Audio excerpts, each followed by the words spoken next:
Hello everyone, मैं दीक्षा। स्वागत है आपका आपके अपने यूट्यूब चैनल में। प्रारंभिक परीक्षा को ध्यान में रखते हुए यह सीरीज चलाई जा रही है जिसमें अभी तक इसके डे 14 कंप्लीट कर चुके हैं। आज का जो डे है हमारा वो डे 15 है जिसमें डेली आपको मॉक टेस्ट प्रोवाइड किए जाते हैं जो कि सेक्शन वाइज होते हैं, जिसमें कल आपके अर्थव्यवस्था से रिलेटेड क्वेश्चन कंप्लीट कराए गए थे और आज आपकी राज्य व्यवस्था यानी कि पॉलिटी से संबंधित प्रश्नों को सॉल्व किया जाएगा। इस एग्ज़ाम के लिए आपका यूपीएससी जो भी इस सत्र के एग्ज़ाम है, क्योंकि जीएस का जो पेपर आता है वो तो सभी में आता है, प्रैक्टिस क्वेश्चन आप करते ही हैं, तो ज़रूरी नहीं कि जो अभ्यर्थी यूपीएससी का एग्ज़ाम दे रहा है वो ही अकेला इसको सॉल्व करे। जो यूपीपीएससी, एमपीपीएससी, जो भी स्टेट पीएससी के एग्ज़ाम दे रहे हैं और यूपीएससी का एग्ज़ाम दे रहे हैं तो अपना प्रैक्टिस के तौर पर इन प्रश्नों को सॉल्व कर सकते हैं। इस सेशन को ज़्यादा से ज़्यादा शेयर करें ताकि हमारा भी मोटिवेशन बना रहे और आपको नए नए प्रश्नों को लेकर आएँ और आपके जो कि एग्ज़ाम के पॉइंट ऑफ व्यू से काफ़ी इम्पोर्टेंट है। पीडीएफ प्राप्त करने के लिए आप हमारे Telegram channel UPSC PSC with Diksha को ज्वाइन कर सकते हैं, जहाँ पर इन प्रश्नों की पीडीएफ आपको प्राप्त होगी।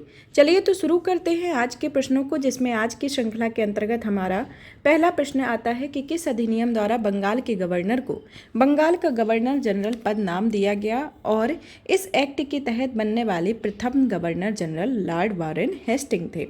तो इसमें इसी क्वेश्चन में एक हिंट भी दिया गया है कि जो गवर्नर थे, मतलब कि बंगाल के जो गवर्नर थे, गवर्नर जनरल का उनका पदनाम भी दिया गया और जो गवर्नर जनरल प्रथम बनाए गए वो वॉरेन हेस्टिंग थे। तो इसके अंतर्गत आपको बताना है कि इसमें कौन सा अधिनियम था जिसके अंतर्गत यह प्रावधान किया गया था। ऑप्शन ए आता है 1773 का रेगुलेटिंग एक्ट, ऑप्शन बी आता है 1784 का Pitt's India act, option C आता है 1793 का चार्टर अधिनियम और ऑप्शन डी आता है 1813 का चार्टर अधिनियम। इसके अंतर्गत आपको सही उत्तर की पहचान करनी है।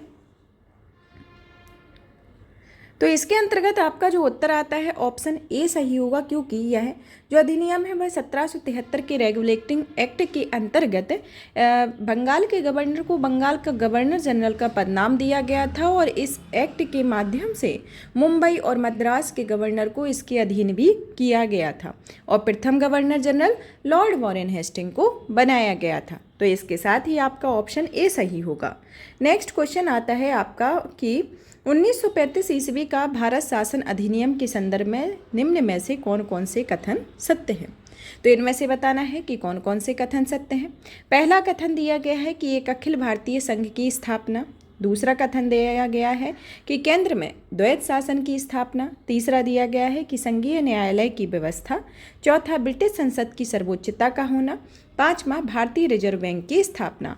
तो आपको इन कथनों में से बताना है कि 1935 के भारत शासन अधिनियम के अंतर्गत इनमें से कौन कौन से कथन सत्य हैं। तो इसके अंतर्गत ये आपके ऑप्शन दिए गए हैं, जिसमें ऑप्शन ए जो है उसमें 1, 2, 3, 4 आता है। ऑप्शन बी के अंतर्गत 2, 3, 4, 5 आता है और ऑप्शन सी के अंतर्गत 3, 4, 5, 1 और ऑप्शन डी के अंतर्गत 1, 2, 3, 4, 5। तो इसके अंतर्गत बताना है कि आपका कौन कौन सा कथन सत्य होगा।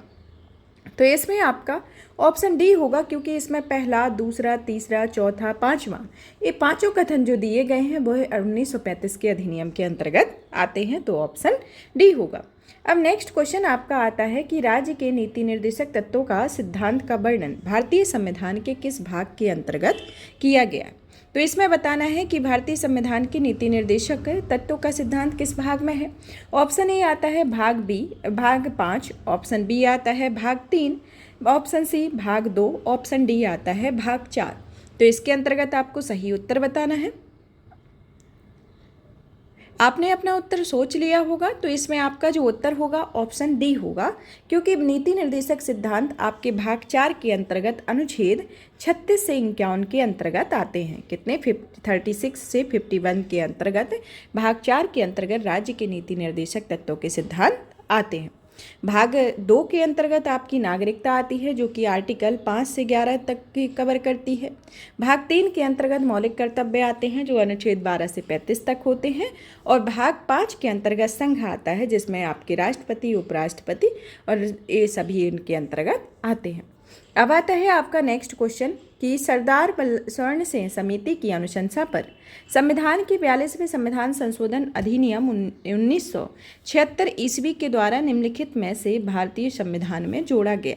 तो इसे भारतीय संविधान में किसको जोड़ा गया? ऑप्शन ए आता है मौलिक अधिकार, ऑप्शन ए आता है मूल अधिकार, ऑप्शन बी आता है मौलिक कर्तव्य, ऑप्शन सी आता है अधिकरण और ऑप्शन डी आता है राष्ट्रीय पिछड़ा वर्ग आयोग। तो इसके अंतर्गत बताना है आपका कौन सा उत्तर सही होगा।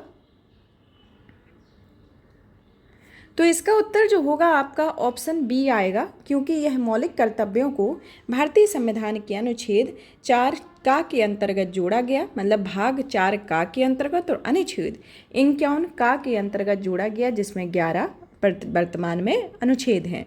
अब आता है आपका इसके अंतर्गत नेक्स्ट क्वेश्चन कि भारतीय संविधान के किस अनुच्छेद के अंतर्गत भारतीय संघ की कार्यपालिका शक्ति राष्ट्रपति में निहित है? यह किसके अंतर्गत अनुच्छेद के अंतर्गत आती है?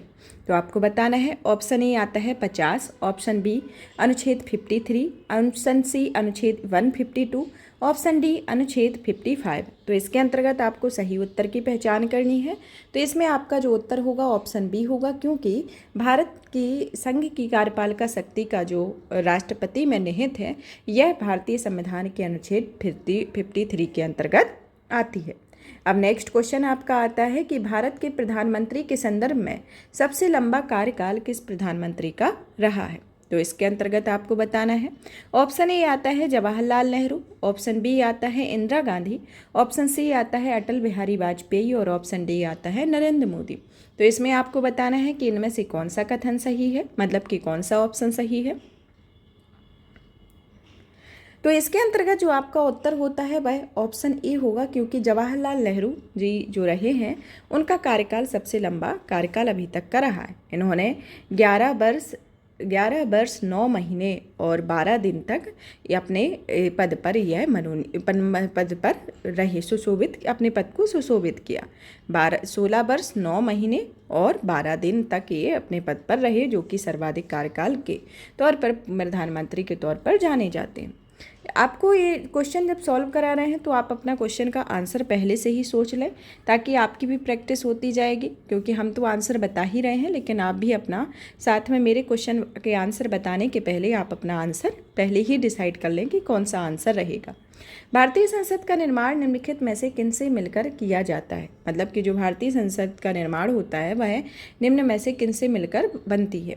ऑप्शन ए आता है राष्ट्रपति, मुख्यमंत्री, लोकसभा, ऑप्शन बी आता है लोकसभा, राज्यसभा, राज्यपाल, ऑप्शन सी आता है राष्ट्रपति, राज्यपाल, प्रधानमंत्री और ऑप्शन डी आता है राष्ट्रपति, राज्यसभा और लोकसभा। तो इसमें आपको सही उत्तर की पहचान करनी है। तो इसके अंतर्गत जो आपका उत्तर होता है वह ऑप्शन डी आएगा, क्योंकि भारतीय संसद का निर्माण भारतीय संविधान के अनुच्छेद 79 के अंतर्गत किया गया है, जिसके में राष्ट्रपति, राज्यसभा और लोकसभा से मिलकर भारतीय संसद का निर्माण किया जाता है। तो ऑप्शन डी आएगा। नेक्स्ट आता है आपका क्वेश्चन कि राज्यसभा में सदस्यों की संख्या के संदर्भ में निम्नलिखित में से कौन सा सुमेलित नहीं है? इसके अंतर्गत आपको बताना है, जिसमें राज्य और राज्यों की संख्या दी गई है। पहले नंबर पर आपका उत्तर प्रदेश, जिसमें संख्या 31 है। दूसरे नंबर पर महाराष्ट्र, जहां पर 25 है। तमिलनाडु तीसरे नंबर पर है, जिसमें 18 संख्या, और बिहार फोर्थ नंबर पर है, जहां पर इनकी संख्या 20 है। तो इसके अंतर्गत आपको बताना है कि इनमें से कौन सी राज्यों से यह मेल खाती है, कि मतलब कि कितनी राज्यों की संख्या है, वो भी राज्यसभा के सदस्यों की संख्या के संदर्भ में ये क्वेश्चन दिया गया। तो इसमें बताना है, ऑप्शन ए आता है आपका कि 1 होगा, ऑप्शन बी में 2 होंगे, ऑप्शन सी के अंतर्गत 3 होगा और ऑप्शन डी में 4। तो इसमें आपको बताना है कि कौन कौन सा सही है। तो इसमें आपका ऑप्शन बी होगा, क्योंकि इसमें 2 सही हैं और 2 गलत है। जैसे कि उत्तर प्रदेश का तो आपका 31 ही है, महाराष्ट्र में ये जो संख्या है वह 19 आती है, आपकी तमिलनाडु में 18 ही है और बिहार में आपकी 16 संख्या आती है। तो इस तरीके से आपके 2 इसमें सही हैं और 2 इसमें गलत है। तो ये पहला, दूसरा, चौथा गलत आएगा, पहला और तीसरा इसमें सही है। अब आता है आपका नेक्स्ट क्वेश्चन कि प्रधानमंत्री के परामर्श के आधार पर राष्ट्रपति के द्वारा लोकसभा को समय से पूर्व भी भंग किया जा सकता है। ऐसा अब तक कितनी बार हो चुका है, इसके संदर्भ में बताना है। ऑप्शन ए आता है 5 बार, ऑप्शन सी बी आता है 8 बार, ऑप्शन सी आता है 10 बार और ऑप्शन डी आता है 7 बार। तो इसमें बताना है कि कितनी बार पहले भंग की जा चुकी है लोकसभा को। तो इसके अंतर्गत जो आपका उत्तर है वह ऑप्शन बी होगा, क्योंकि 8 बार अभी तक लोकसभा को समय से पूर्व भंग किया जा चुका है। जैसे कि पहली बार 1970 में की गई, फिर उसके बाद 1977 में, 1977 के बाद 1979 में की गई, फिर 1979 के बाद 1984 में, फिर उसके बाद नवंबर 1989 में की गई, फिर 1989 के बाद मार्च 1991 में की गई, फिर 1997 में लोकसभा को भंग किया गया और अप्रैल 1999 में लोकसभा भंग की गई। तो ये टोटल 8 बार रहा है जहां पर लोकसभा को समय के पूर्व भंग किया जा चुका है। तो यहाँ पर ऑप्शन बी होगा। नेक्स्ट क्वेश्चन आता है आपका कि भारत के नियंत्रक एवं महालेखा परीक्षक की नियुक्ति किसके द्वारा की जाती है। ऑप्शन ए आता है राज्यपाल, ऑप्शन बी आता है राष्ट्रपति, ऑप्शन सी आता है प्रधानमंत्री और ऑप्शन डी आता है भारत के मुख्य न्यायाधीश। तो इनमें से बताना है आपको कि कौन सा ऑप्शन सही है जो कि भारत के नियंत्रक एवं महालेखा परीक्षक यानी कि कैग की नियुक्ति करते हैं। तो कैग की नियुक्ति भारत के राष्ट्रपति के द्वारा की जाती है। तो ऑप्शन बी इसके अंतर्गत उचित होगा कि इसमें जो कैग का जो प्रावधान किया गया है भारतीय संविधान के अनुच्छेद 148 से 151 में भारतीय के महालेखा नियंत्रक एवं महालेखा परीक्षक के बारे में नियुक्ति के बारे में इनके प्रावधान दिया गया है। यहाँ पर ये आपके क्वेश्चन श्रृंखला फिनिश होती है। आज के डे के अकॉर्डिंग आपके जितना टारगेट रखा गया था उसी अकॉर्डिंग आपकी ये प्रश्नों की श्रृंखला फिनिश होती है। नेक्स्ट डे यानी कि कल आपको नेक्स्ट क्वेश्चनों के साथ मिला जाएगा। आपको पहले से ही बोल रहे हैं कि आप इस सेशन को ज़्यादा से ज़्यादा शेयर कीजिए ताकि आपको और अच्छे अच्छे क्वेश्चन मिलें और आप डेली अपना पूरा दिन पढ़ते हैं तो रात में आके आप अपना रिवीजन कर सकते हैं। उसी तरीके के आपके क्वेश्चन भी बनाए जा रहे हैं ताकि आपके रिवीजन भी रहे और आपकी एक तरीके से प्रैक्टिस भी होती रहे। आप इस सेशन को ज़्यादा से ज़्यादा शेयर करें, वीडियो को लाइक करें, चैनल को सब्सक्राइब करें। और कल आपका जो सेशन होगा वह ज्योग्राफी से रिलेटेड आपको क्वेश्चन प्रोवाइड किए जाएंगे। मतलब कि आपका जैसे आप कल जब मैंने ये सेशन फिनिश किया था तब आपको बता दिया था कि आज पॉलिटी का कवर किया जाएगा। कल जो होगा वो आज बता दिया है कि आपका ज्योग्राफी का कवर होगा। तो आप इस अकॉर्डिंग अपना सब्जेक्ट भी पढ़ सकते हैं कि आज ये सेशन है तो आप नेक्स्ट डे जैसे कल ज्योग्राफी का है तो आप उसको ज्योग्राफी पढ़ के आएँ। इंडियन ज्योग्राफी से रिलेटेड क्वेश्चन कराए जाएंगे तो आप इंडियन ज्योग्राफी अगर पढ़ लेते हैं तो आपका रिवीजन भी हो जाएगा और आपका एक सब्जेक्ट भी एक बेसिस पे डेली के हिसाब से कंप्लीट हो जाएगा। धन्यवाद।